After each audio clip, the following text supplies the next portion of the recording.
Bienvenue sur Travailler et vivre en Suisse, le seul podcast entièrement dédié à l'emploi et à l'expatriation en Suisse. Nous vous aidons à mieux comprendre la Suisse et à concrétiser votre projet professionnel avec des conseils et des infos pratiques. Résidents, expatriés, frontaliers, écoutez dès maintenant notre spécialiste, David Talerman. Bonjour à tous, alors ça faisait un petit moment que je n'avais pas fait d'épisode, allez on va reprendre les bonnes habitudes et je vais recommencer par un épisode qui va parler d'un sujet extrêmement simple, un simple conseil, quelque chose qui va normalement en fait vous permettre de débloquer pas mal de situations et surtout probablement de comprendre la raison pour laquelle ça ne fonctionne pas. Alors, je vais décrire la situation. Vous êtes en recherche d'emploi sur le marché suisse, ça fait des mois que vous postulez, vous répondez à des offres d'emploi et il ne se passe absolument rien, aucune réponse, aucun retour.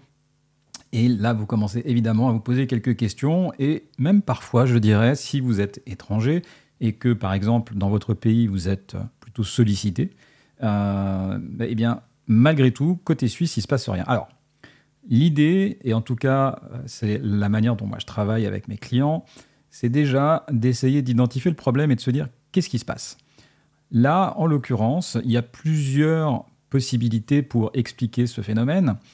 La première des raisons est une raison en général assez simple, c'est ce qu'on appelle une erreur de positionnement. Ça veut dire quoi, une erreur de positionnement ? Ça signifie par exemple que vous avez simplement sous-estimé un facteur important par rapport au poste que vous visez, par exemple une très forte concurrence locale, c'est-à-dire un nombre relativement important de candidats disponibles sur le marché, des gens au chômage par exemple, ou des gens, on va dire, sur le marché mais présents localement, et vous n'êtes pas le candidat naturel. Alors c'est quoi être le candidat naturel ? Eh bien le candidat naturel, c'est un candidat qui, par exemple, a fait le même métier dans le même secteur, a déjà travaillé en Suisse, a déjà une expérience en Suisse ou travaille déjà en Suisse. Ça, c'est un candidat naturel. Un candidat qui n'est pas naturel, c'est un candidat qui, par exemple, travaille dans un secteur bien particulier à l'étranger, en France par exemple, et il peut y avoir plus ou moins de correspondance. Imaginons un métier qui soit lié au droit ou qui soit lié, par exemple, aux assurances sociales. Eh bien, dans chaque pays, ces assurances sociales et ce droit sont très différents.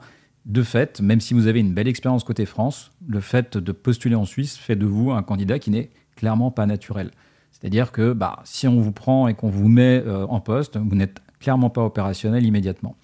Donc, si vous êtes dans cette configuration-là, ce qui est le cas de beaucoup de clients, eh bien, simplement, vous allez postuler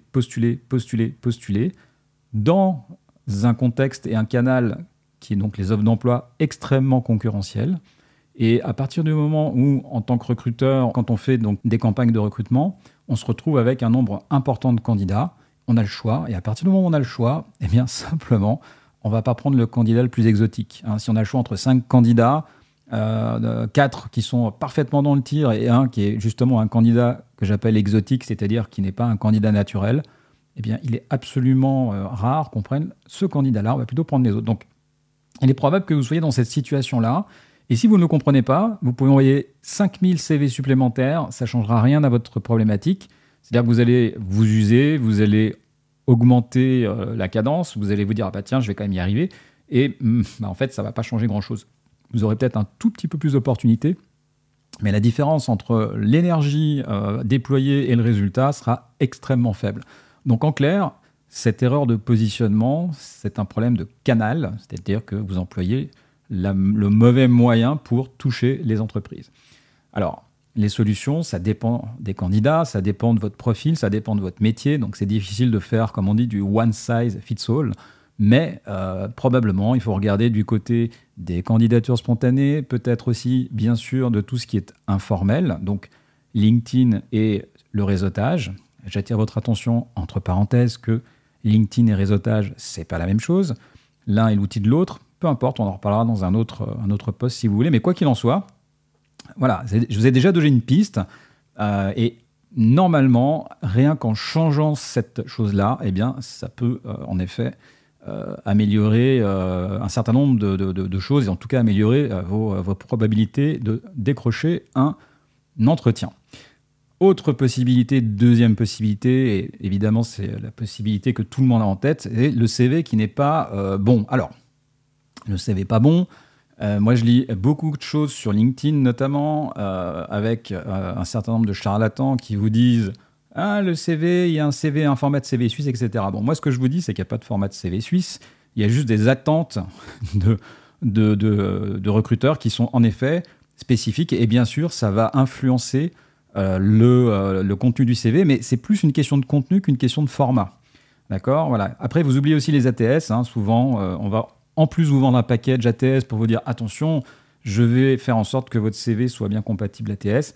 Petite parenthèse, pour vérifier si un CV est compatible, en tout cas ATS, entre guillemets, compatible, alors ça ne veut pas dire grand-chose, mais en tout cas un CV qui passe les ATS et est bien parsé dans les ATS, c'est un simple copier-coller, hein, voilà, si jamais. Hein. Donc c'est vraiment, on est loin de la technologie et l'ingénierie qu'on veut bien vous vendre. Bref. Donc oui, le CV bien sûr peut être en tout cas un des suspects, hein, mais c'est clairement en tout cas pas le premier qui me vient en tête. Mais dans tous les cas, évidemment, si votre CV n'est pas efficace, eh bien probablement ce sera plus compliqué pour vous d'avoir des entretiens, et ce sera d'autant plus compliqué que votre profil n'est pas recherché. C'est-à-dire que s'il y a beaucoup de concurrents disponibles sur le marché, eh bien, un CV qui est moyen ou un CV qui n'est pas efficace, ça vous laissera absolument aucune chance. Voilà. Bon. Donc, autant vous dire que effectivement, ce deuxième volet cette deuxième raison peut avoir un intérêt, en tout cas un impact sur votre recherche d'emploi. Donc, bien sûr, soignez votre CV. Troisième raison possible, vous avez un métier. D'accord. Et dans ce métier, il y a un certain nombre de compétences que vous avez pu acquérir. Compétences, je parle de compétences principalement métiers, peut-être aussi des compétences comportementales, pourquoi pas, et aussi, pourquoi pas, des compétences liées au savoir, peu importe.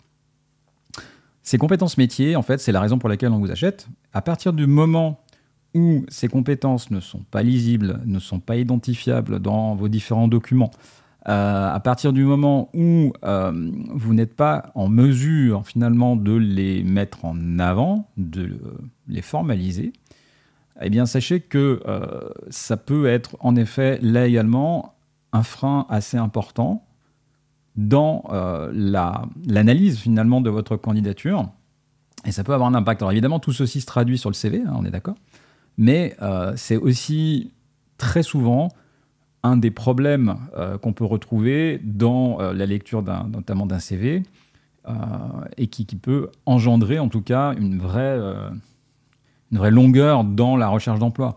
Simplement, vous allez vous avez un métier, vous allez envoyer des CV, mais sur vos CV, en fait, les compétences sont mal exprimées. Bon, on ne les verra pas en tant que recruteur, ou on ne les verra pas bien, ou voilà, on ne comprendra potentiellement pas ce que vous savez faire. Et ça, c'est un problème. Et l'autre problème qui vient, qui est un peu plus, un peu plus caché encore, c'est simplement un problème de correspondance. Correspondance dans le sens où le marché, peut-être pour votre métier, attend un certain nombre de compétences. Et alors, soit vous les avez ou vous ne les avez pas indiquées, ce qui est problématique, soit vous ne les avez pas et vous pensez que vous les avez, ou en tout cas vous ne savez pas que le marché attend ces compétences-là, ce qui fait que vous allez postuler, mais là aussi vous pouvez envoyer 5000 candidatures supplémentaires. Si de l'autre côté, on attend une compétence ou des compétences bien particulières et que vous ne les avez pas, eh bien, vous ne serez jamais le candidat appelé. Ça, c'est évident. En l'occurrence, pour se rendre compte et savoir si on est dans ce cas, il suffit simplement de jeter un œil un peu attentif à en tout cas, un échantillon relativement représentatif en toutes les offres d'emploi qui correspondent à votre métier. Et si vous voyez que systématiquement, on demande une compétence que vous n'avez pas, une certification que vous n'avez pas, que sais-je, posez-vous la question, c'est peut-être là le problème. Donc, pour résumer, j'ai encore parfois, moi, des prospects plutôt, qui me disent « Non mais David, moi je suis ultra motivé, je vais y arriver. » Alors, je vous le souhaite vraiment, hein, en tout cas, bien sûr. Sauf que insister, envoyer, inonder le marché avec des candidatures qui sont bancales, qui sont mal réfléchies, sur lesquelles on n'a pas identifié les compétences, on n'a pas compris le marché, sur un marché comme le marché suisse, qui est un marché quali, ça vous laissera aucune chance, ou alors ça va prendre une éternité. Moralité, si vous voulez gagner du temps, vous pouvez me contacter, moi je peux vous aider, Mais dans tous les cas, ne continuez pas à postuler comme ça ne sert à rien, vous perdez votre temps. Voilà, alors c'est pas super positif, tout ce que je vous ai dit, c'est un petit peu peut-être alarmiste, mais c'est un peu la réalité du marché, c'est même la réalité du marché, en tout cas d'un marché très concurrentiel, tel qu'est le marché suisse. Donc voilà, essayez d'y réfléchir et puis peut-être de modifier votre manière de faire, c'est assez important. Et dans tous les cas, c'est ce qu'on dit, si ça ne fonctionne pas et que vous continuez à faire la même chose qu'avant, il y a quelque chose qui me dit que ça ne va pas changer demain. Voilà, allez, je vous dis à bientôt. Tchuss. Merci de nous avoir rejoints pour cet épisode de Travailler et vivre en Suisse. Abonnez-vous à ce podcast et notez-le. Visitez le site www.travailler-en-suisse.ch pour plus d'informations sur le sujet abordé aujourd'hui et pour accéder à encore plus de ressources et d'informations.